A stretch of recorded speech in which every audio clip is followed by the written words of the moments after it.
If you like these videos, please remember to like and subscribe. It helps the channel to grow. Oh, we're back here at Kaylee, and it looks like Dr. Jen is busy studying something. Dr. Jen. Oh, yeah, it's nice to see you. I'm like thinking about death. Oh, Um this book, The Astrology of Death oh. by Richard Houck, Mhm. um has amazing pictures, amazing astrology.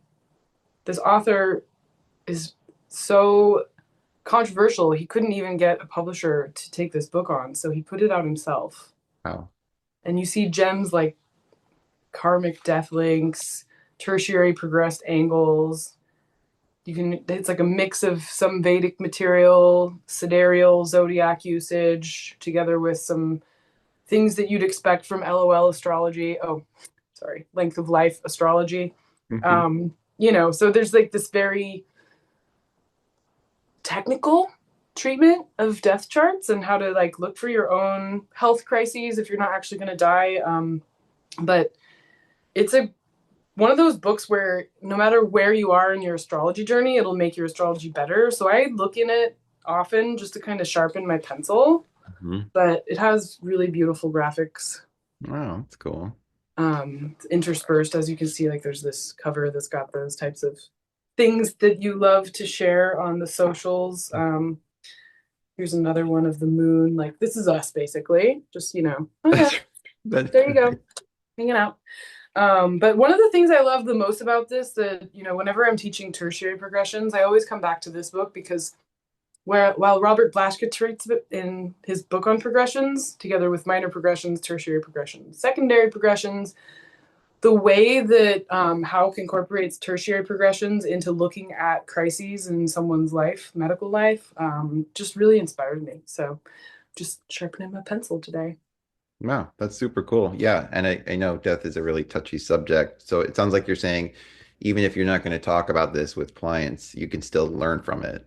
Yeah, I feel like it's you're either dead or you're not dead, ostensibly, right? So and it really helps your astrology get more precise in that way. And I don't mean precision in terms of like a deadening of it because it gets technical. It's more like it's like when you have a really awesome car engine. Like that's what this book does for me when I'm trying to just keep my engine oiled and tech tuned and like I don't know, maybe like in Fast and Furious when they like put that weird gas in there, nitrous or something like that. Like Oh, this is yeah. nitrous for your astrology because it's not about predicting death, it's about predicting better, you know?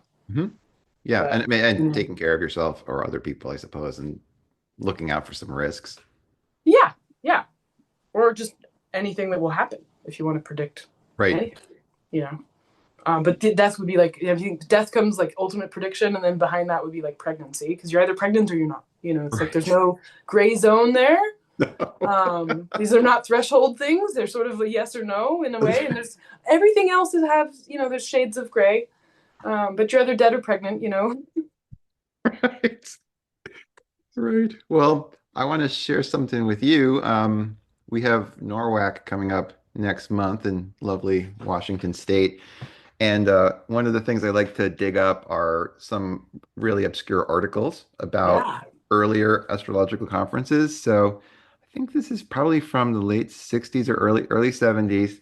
And I think it was written by a woman who actually attended the thing. So if you're curious, this is a really good resource to hear what people were interested in or what things were like. Um, back in the day, how they're I different from. want to know what they're talking about in that photo. Yeah, yeah, yeah. It says, let's see. Oh, here we. Oh, this is. I picked this up by random, but this is appropriate. So it says the session was broken into a seminar on the new concept of astrology called cosmobiology and Uranian astrology. It's the result of the work of a German astrologer named Ebertin. He was present but spoke no English, so everything had to be translated. He had quite a number of followers and made a big splash during the course of 5 days. Whoa. So So Reinhold or was it Balder? Must have been Reinhold.